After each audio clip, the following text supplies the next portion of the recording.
আসসালামু আলাইকুম। এ হচ্ছে আমাদের শত বছরের দেবীনগর বা জয়পাড়া বাজার, যা কিনা আমাদের দোহার থানার একটি প্রধান বাজার।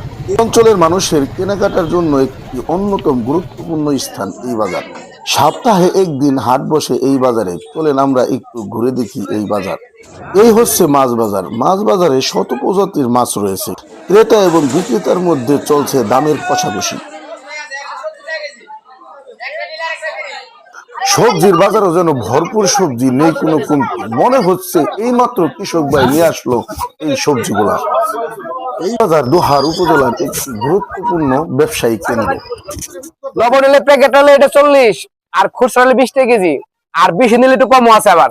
এটা হলো 160 টাকা, এটা 160 টাকা, এটা 140, এটা 160।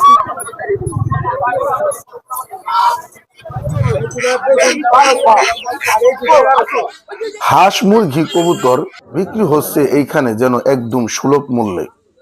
বিভিন্ন অঞ্চলের মানুষ কিন্তু চলে আসে এই বাজারে ক্রয় এবং বিক্রয়ের জন্য। দাদার বয়সের মানুষেরা এই বাজারকে এখনো দেবীনগর হাট বলে পরিচয় দিয়ে থাকে। সপ্তাহে একদিন হাট বলে এই অঞ্চলের মানুষগুলো সামাজিক অনুষ্ঠানের দিন তারিখও দিয়ে থাকে এই হাটকে সামনে রেখে।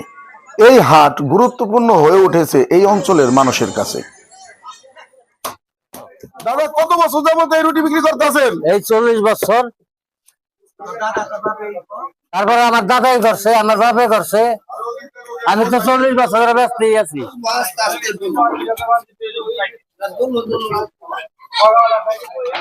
মাশাআল্লাহ, আমাদের জয়পাড়া বাজারে বিশাল একটি মসজিদ রয়েছে, যা কিনা ক্রেতা এবং বিক্রেতাদের ইবাদতের জন্য।